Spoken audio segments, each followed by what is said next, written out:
Assalamualaikum warahmatullahi wabarakatuh. Bismillah walhamdulillah. Nawaitu ta'alluma wa ta'lim wa tuzakkir wa tazkir wa naf'a wal intifa'a wal ifadata wal istifadah wal hassa ala tamasuki bi kitabillahi wa sunnati rasulihi wa da'a ilal huda wa dilalata alal khair ibtigo'a mardatihi wa sawabihi wa kurbih. Apa kabar anak-anakku sekalian, siswa dan siswi Madrasah Sanawiyah MTS Nurul Falah yang saya cintai, siswa dan siswi kelas 7 Madrasah Sanawiyah.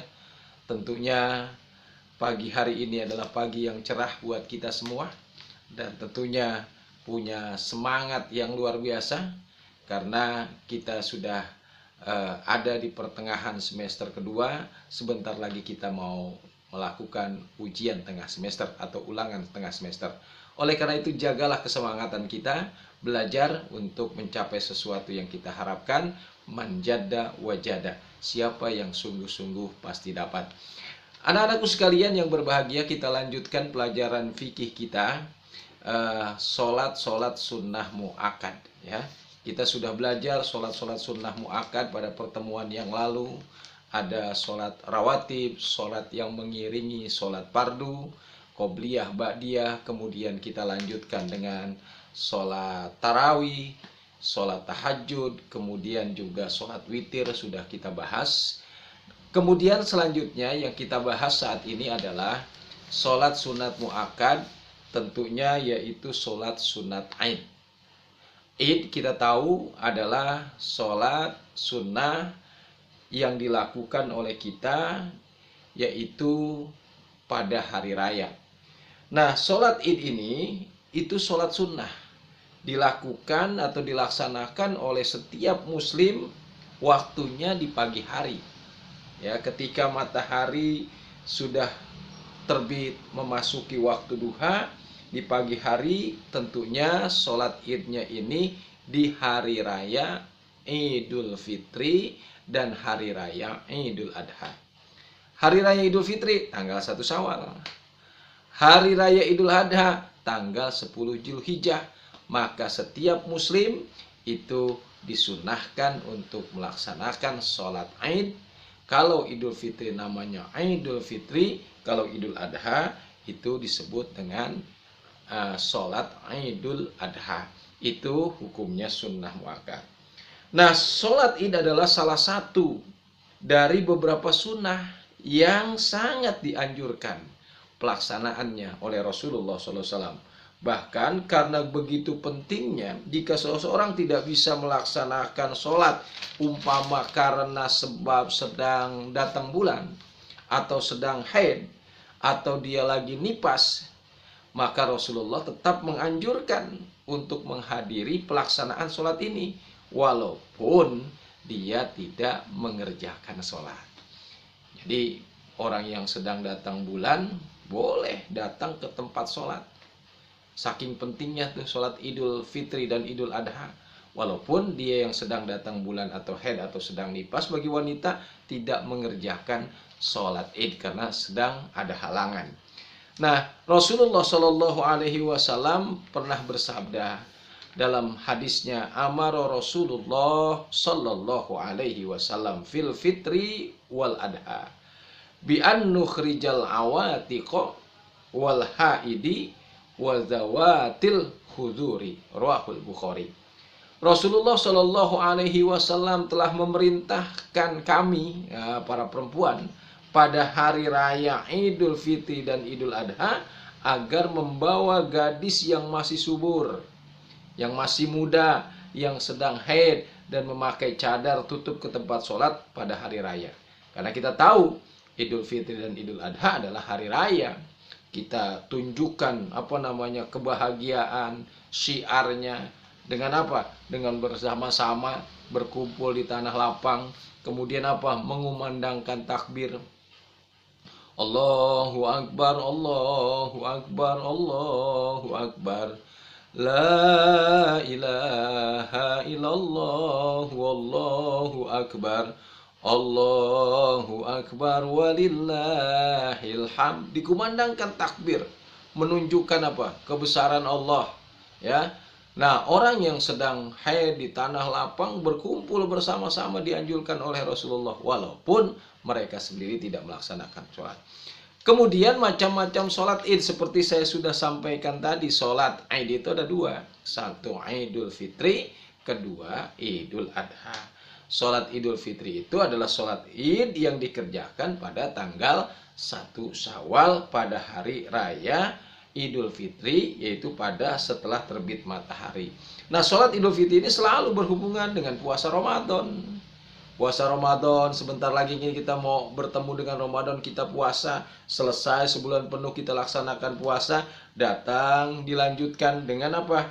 Dengan pembayaran zakat fitrah, kemudian apa? Dilaksanakan sholat Idul Fitri, gitu. Jadi Idul Fitri itu hari raya kemenangan, hari yang penuh dengan kebahagiaan, hari di mana semua orang harus bahagia, semua harus senang, ya, tidak mengenal status, karena itu adalah hari di mana Allah Subhanahu wa taala mengampunkan dosa-dosa kita, tunjukkan dengan melaksanakan sholat Idul Fitri.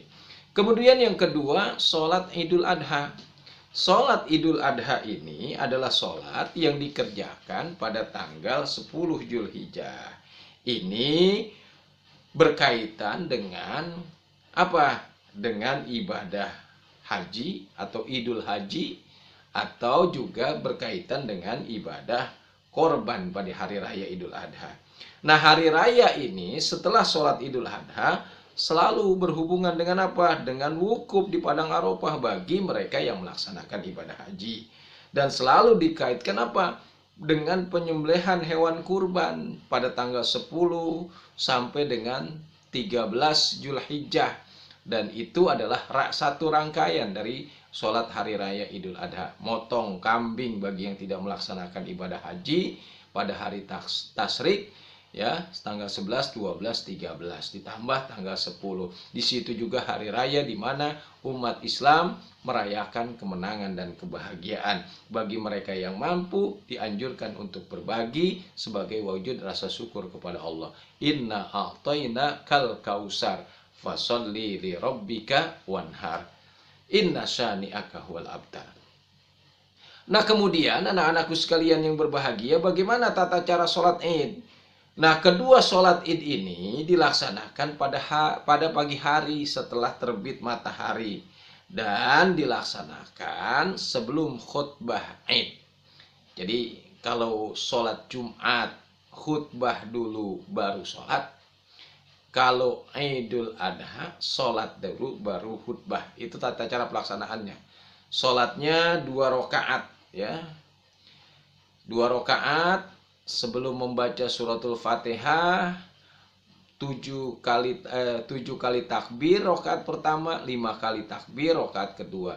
Di antara takbir itu ada seling bacaan apa? Subhanallah walhamdulillah wala ilaha illallah wallahu akbar. Nah, saya bacakan hadis Rasulullah sallallahu alaihi wasallam. Kana Rasulullah sallallahu alaihi wasallam wa Abu Bakrin wa Umar yusalluna al-aidaini qabla al-khutbah. Rawahul jamaah. Adalah Rasulullah sallallahu alaihi wasallam, Abu Bakar, Umar melaksanakan sholat hari raya sebelum berkhutbah. Jadi sholat dulu berkhutbah. Nah, cara pelaksanaannya pertama setelah takbiratul ihram sebelum membaca Al-Fatihah, jamaah membaca takbir sebanyak 7 kali. Rakaat keduanya sebelum membaca Fatihah membaca takbir juga 7 kali. Di antara takbir itu bacaannya apa? Subhanallah walhamdulillah wala ilaha illallah wallahu akbar. Allahu akbar, subhanallah, walhamdulillah. Begitu. Rakaat pertama 7 kali sebelum Fatihah, rakaat kedua 5 kali. Nah, pada pelaksanaan sholat Idul Adha tidak disunahkan azan dan iqomah, ya. Jadi tidak disunahkan azan dan iqomah. Imam sholat id hendaknya membaca bacaan sholat dengan jahar, suaranya dikeraskan. Kemudian sholat dilaksanakan tanpa panggilan azan dan iqomah terlebih dahulu.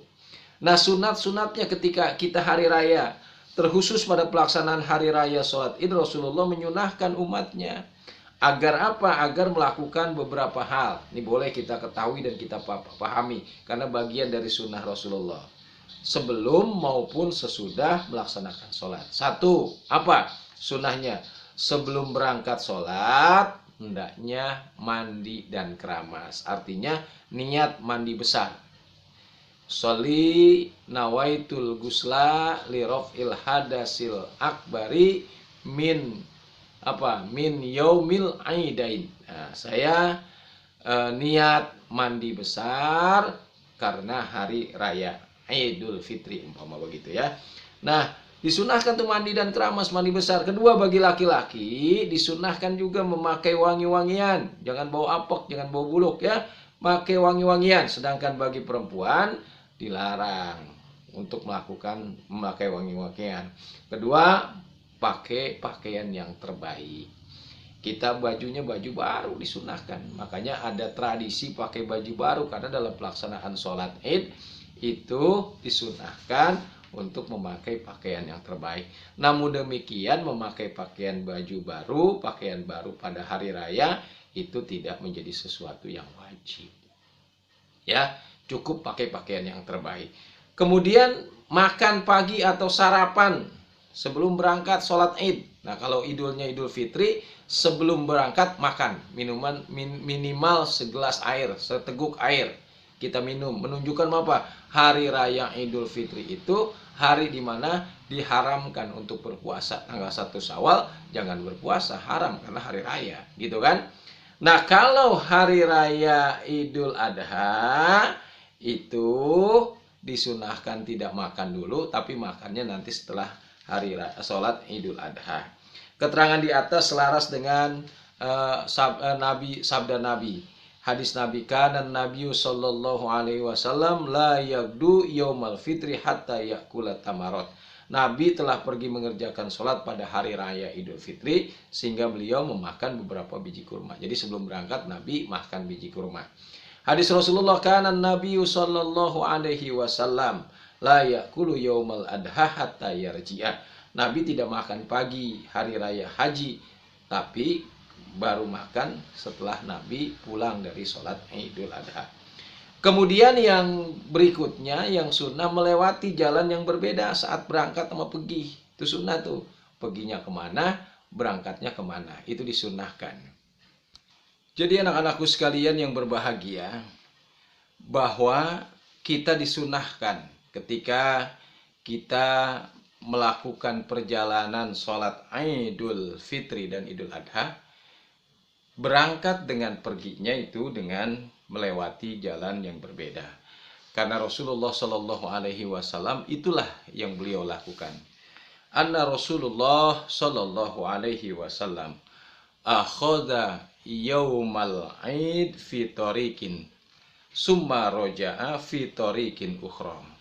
Bahwasanya Rasulullah Shallallahu Alaihi Wasallam bersabda, adalah Rasulullah Sallallahu Alaihi Wasallam pada hari raya itu, bahwa Rasulullah SAW bersabda pada 2 hari raya Idul Fitri berangkat selalu mengambil suatu jalan dan kembali pada jalan yang lain. Nah, itulah Rasulullah SAW. Kemudian yang ke-6, di hari raya Idul Adha atau hari raya Idul Fitri, dua-duanya lah hari raya, itu disunnahkan juga kita mengumandangkan takbir. Bagaimana bunyi takbir? Allahu Akbar, Allahu Akbar, Allahu Akbar. La ilaha illallah, Wallahu Akbar. Allahu Akbar walillahil hamd. Nah, dari menjelang malam ba'da sholat asar sampai menjelang sholat Idul Fitri. Bahkan kalau hari raya Idul Adha itu disunahkan dari menjelang sholat Idul Adha, yaitu tanggal 9 Zulhijjah ba'da asar sampai sore hari tasyrik tanggal 13. Nah, itu disunahkan untuk mengumandangkan takbir. Saya rasa kalian semua, anak-anakku sekalian berbahagia semua, pasti bisa melaksanakan membaca kalimat takbir tersebut. Kemudian disunahkan pula di sholat Idul Fitri, sholat Id maupun Idul Adha itu disunahkan sholatnya di tanah lapang. Karena Rasulullah selalu membiasakan diri menyunahkan umatnya agar melaksanakan sholat Id di tanah lapang. Namun demikian, kalau memang masjid bisa menampung untuk pelaksanaan sholat Id atau tempat ibadah, maka musola dan lain sebagainya sah-sah saja dilaksanakan di masjid atau musola. Namun demikian, kalau ada tanah lapang yang bisa dilakukan untuk sholat Id, alangkah baiknya, menunjukkan apa? Kebesaran umat Islam dan luar biasanya umat Islam. Nah, itu anak-anakku sekalian yang berbahagia, kaitan pelajaran kita pada pertemuan ini tentang sholat Id yang termasuk kategori sholat sunnah muakkad. Pertanyaannya anak-anakku sekalian, pertama, kapan dilaksanakannya sholat Id? Kedua, tuliskan kalimat takbir yang biasa dikumandangkan. Pertanyaan ketiga, yaitu berapa harikah kumandang takbir dilaksanakan pada hari raya Idul Adha. Itu saja pertemuan kita, mudah-mudahan kalian tetap semangat. Sampai jumpa pada pelajaran yang akan datang. Assalamualaikum warahmatullahi wabarakatuh.